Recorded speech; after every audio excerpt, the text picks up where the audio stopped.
Hello बच्चों, तो आज हम शुरू करने जा रहे हैं पाठ 10 कारक केस, जो कि पुस्तक हिंदी व्याकरण कक्षा 4 का पाठ है।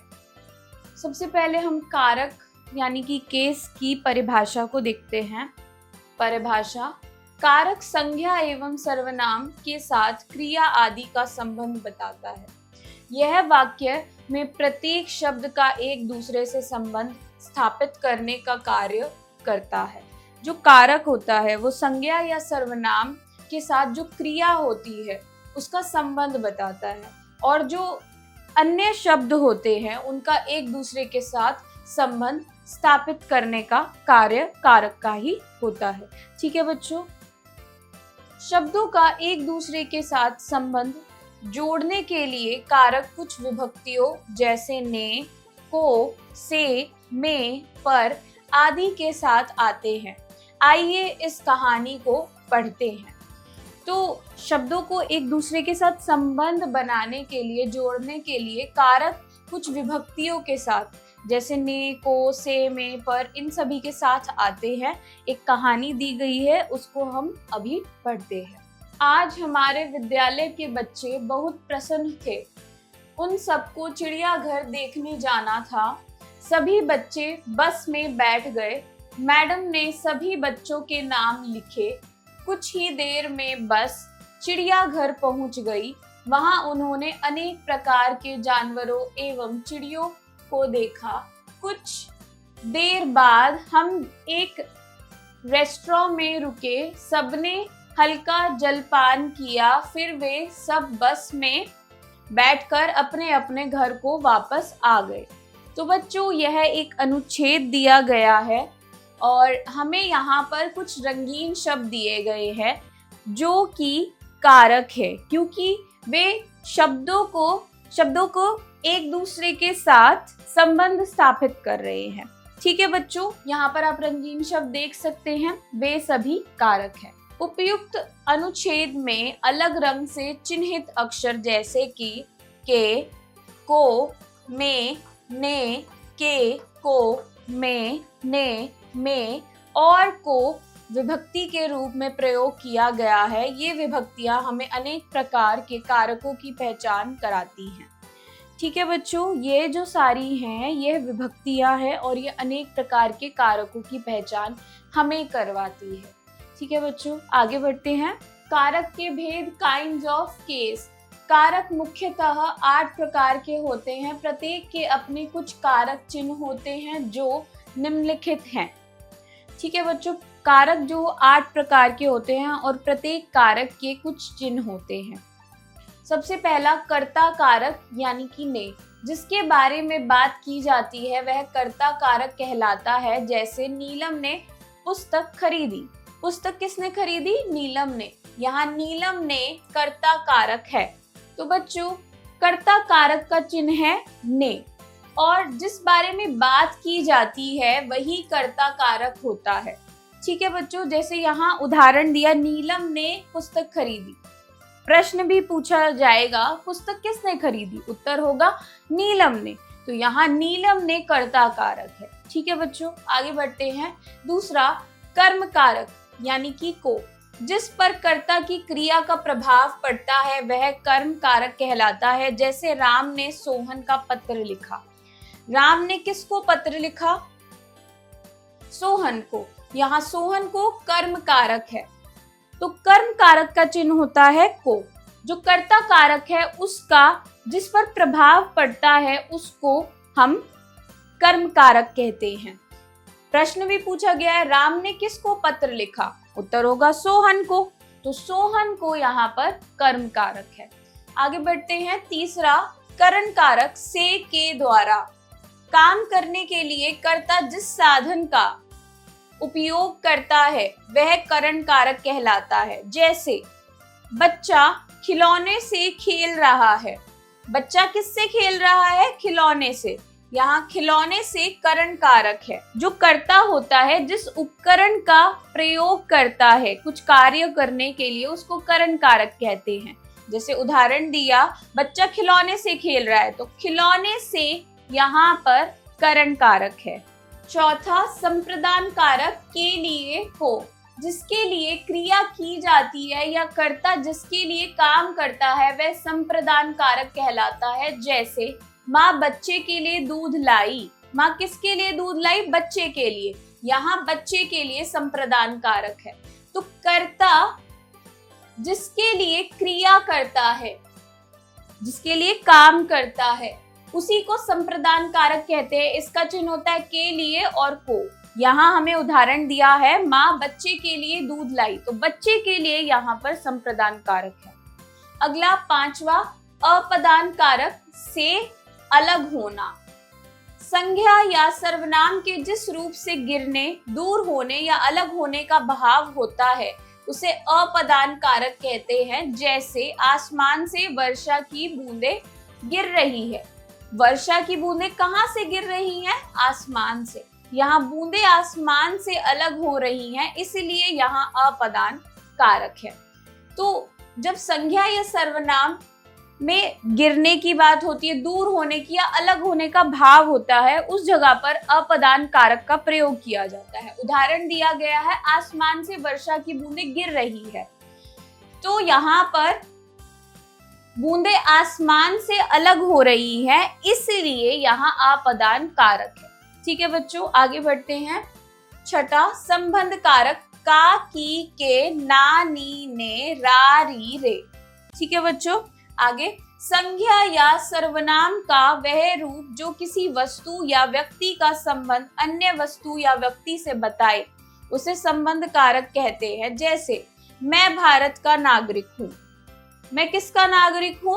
भारत का। यहाँ भारत के साथ नागरिक का संबंध है, इसलिए यहाँ संबंध कारक है। तो बच्चों यहाँ बताया गया है कि संज्ञा या सर्वनाम का ऐसा रूप जिसमें किसी वस्तु या व्यक्ति का संबंध किसी अन्य वस्तु या व्यक्ति से बताया जाए, उसी को हम संबंध कारक कहते हैं। जैसे यहाँ मैं भारत का नागरिक हूँ, तो यहाँ पर जो भारत का है वे संबंध कारक है। ठीक है बच्चों। सातवां अधिकरण कारक में पर जिस शब्द से कार्य के होने के स्थान का बोध होता है उसे अधिकरण कारक कहते हैं। जैसे तान्या बिस्तर पर बैठी है। तान्या किस पर बैठी है? बिस्तर पर। यहाँ बिस्तर पर अधिकरण कारक है। तो बच्चों जिस कारक से हमें यह पता चले कि कार्य किस स्थान पर हो रहा है उसे अधिकरण कारक कहते हैं। जैसे उदाहरण दिया तान्या बिस्तर पर बैठी है, तो बिस्तर पर यहाँ पर अधिकरण कारक है। अगला आठवां संबोधन कारक हे, अरे, ओ। जिस शब्द में किसी को बुलाने, पुकारने अथवा संबोधित करने का भाव निहित हो उसे संबोधन कारक कहते हैं। जैसे हे ईश्वर हम पर कृपा करो। किसे संबोधित किया है? हे ईश्वर को। यहाँ हे ईश्वर संबोधन कारक है। तो बच्चों जिन शब्दों में किसी को बुलाने की बात या पुकारने की भाव दिखाया जाए उन्हीं को हम संबोधन कारक कहते हैं। जैसे यहाँ उदाहरण दिया हे ईश्वर हम पर कृपा करो, तो यहाँ हे ईश्वर संबोधन कारक है। ठीक है बच्चों, इस पाठ में हमने सीखा कारक संज्ञा सर्वनाम का क्रिया एवं अन्य शब्दों का संबंध जोड़कर वाक्य बनाने का कार्य करता है। जो कारक है संज्ञा सर्वनाम का क्रिया के साथ संबंध और अन्य शब्दों का भी संबंध बनाकर एक वाक्य बनाता है। ठीक है बच्चों, आगे कारक विशेष चिन्हों से प्रदर्शित किए जाते हैं, इन्हें विभक्ति चिन्ह या परसर्ग कहते हैं। कारक को हम किन्हीं विशेष चिन्हों से प्रदर्शित करते हैं, इन्हें हम विभक्ति या परसर्ग कहते हैं। कारक के 8 होते भेद है। यहाँ होगा कारक के 8 भेद होते हैं। पहला कर्ता कारक, दूसरा कर्म कारक, तीसरा करण कारक, चौथा संप्रदान कारक, पांचवा अपदान कारक, छठा संबंध कारक, सातवां अधिकरण कारक, आठवां संबोधन कारक। ठीक है बच्चों, आगे बढ़ते हैं। अभ्यास मौखिक कौशल ओरल स्किल। निम्नलिखित प्रश्नों के मौखिक उत्तर दीजिए। प्रश्न 1 कर्म कारक का विभक्ति चिन्ह बताइए। कर्म कारक का विभक्ति चिन्ह है को। प्रश्न 2 अमन चाकू से सेब काटता है, वाक्य में कौन सा कारक है? तो बच्चों यहाँ पर से कारक का चिन्ह होगा और यहाँ पर करण कारक है। ठीक है बच्चों, आगे बढ़ते हैं। प्रश्न 3, संप्रदान कारक का विभक्ति चिन्ह क्या होता है? संप्रदान कारक का विभक्ति चिन्ह को और के लिए होता है। प्रश्न 4, किस कारक में किसी व्यक्ति या वस्तु के अलग होने का बोध होता है? उत्तर होगा अपदान कारक। ठीक है बच्चों, आगे बढ़ते हैं। बहुविकल्पीय प्रश्न, मल्टीपल चॉइस क्वेश्चंस। प्रश्न 1, सही विकल्प पर सही का चिन्ह लगाइए। क, यह मान्य का घर है। पहला अपदान कारक, दूसरा अधिकरण कारक, तीसरा संबंध कारक। तो बच्चों यहाँ पर उत्तर होगा संबंध कारक।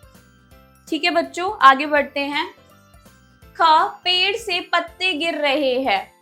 पहला अपदान कारक, दूसरा करण कारक, तीसरा कर्ता कारक। उत्तर होगा अपदान कारक। ग, माँ ने चाय बनाई। पहला कर्म कारक, दूसरा संप्रदान कारक, तीसरा कर्ता कारक। उत्तर होगा कर्ता कारक। घ, वह पेंसिल से लिखता है।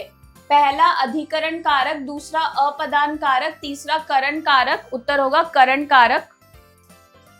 अड़, हे महान पुरुष तुम धन्य हो।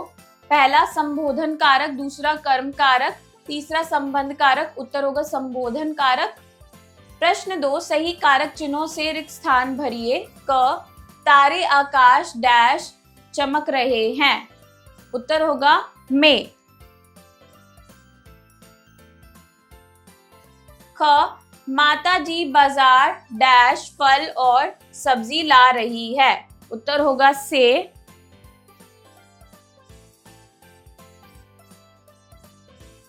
ग, जंगल डैश बहुत से पशु पक्षी रहते हैं। उत्तर होगा में। घ, इंटरनेट डैश हम दुनिया भर डैश जानकारी प्राप्त कर सकते हैं। यहां आएगा से की। ठीक है बच्चों, आगे बढ़ते हैं। प्रश्न 3, सही मिलान कीजिए। क, अधिकरण कारक। उत्तर होगा में पर, तीसरा। ख, कर्म कारक। उत्तर होगा को, चौथा। ग, करण कारक। उत्तर होगा से के द्वारा, ग, पांचवा। घ, संप्रदान कारक। उत्तर होगा के लिए और को, दूसरा। अड़, अपदान कारक, से अलग होना, छठा। च, संबंध कारक, का, की, के यानी कि पहला। लेखन कौशल, राइटिंग स्किल। प्रश्न 4, दिए गए कारक चिन्हों के प्रयोग से वाक्य बनाइए। क, ने, माता ने खाना पकाया।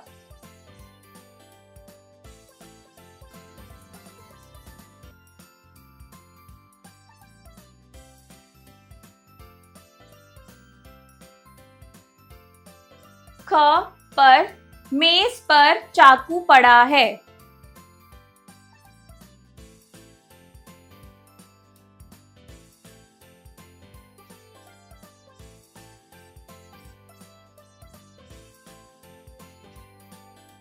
ग, के लिए। उत्तर होगा सुंदर के लिए कार लाई गई।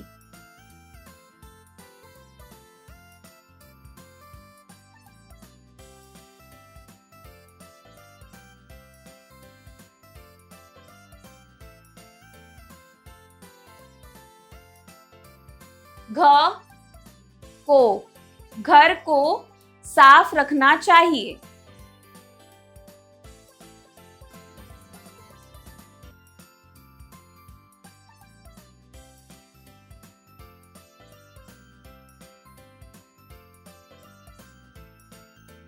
प्रश्न 5, निम्नलिखित प्रश्नों के उत्तर दीजिए। क, कारक किसे कहते हैं? कारक संज्ञा एवं सर्वनाम का क्रिया से संबंध बताते हैं एवं अन्य शब्दों को भी जोड़ते हैं और वाक्य बनाने का काम करते हैं। ख, ख, कर्म कारक व करण कारक की परिभाषा उदाहरण सहित दीजिए। कर्म कारक में जो कर्ता होता है, जिसका प्रभाव किसी वस्तु या व्यक्ति पर पड़ता है, उसी को कर्म कारक कहते हैं। कर्म कारक का चिन्ह होता है को, और इसके लिए उदाहरण है घर को साफ रखना चाहिए। करण कारक, क्रिया जिस वस्तु की मदद से या सहायता से की जाती है उसको करण कारक कहते हैं। इसका विभक्ति चिन्ह होता है से, के द्वारा। उदाहरण है रोहन पेंसिल से लिखता है। ठीक है बच्चों, आगे बढ़ते हैं। ग, करण कारक व अपदान कारक में अंतर बताइए। करण कारक वह कारक है जिसमें क्रिया जो होती है उसकी सहायता किसी वस्तु की सहायता से की जाती है। इसके विभक्ति चिन्ह से और के द्वारा होते हैं। अपदन कारक किसी वस्तु या व्यक्ति का किसी चीज से अलग होने पर प्रयोग में किया जाता है। इसका विभक्ति चिन्ह भी से होता है, परंतु वह अलग होने के लिए प्रयोग में लाया जाता है। घ, अधिकरण कारक व संबोधन कारक की परिभाषा उदाहरण सहित दीजिए। अधिकरण कारक क्रिया का स्थान बताता है। इसके कारक चिन्ह होते हैं में और पर। इसका उदाहरण होगा मेज पर किताब रखी है। ठीक है बच्चों, अगला संबोधन कारक। संबोधन कारक किसी के संबोधन या पुकारने के भाव से प्रयोग किया जाता है। उदाहरण अरे वो बच्चे को देखो कितना प्यारा है, इस प्रकार से। ठीक है बच्चों, तो बच्चों मैं आशा करती हूँ कि आपको यह पाठ समझ में आया होगा। हम मिलते हैं अगली कक्षा में। Bye bye.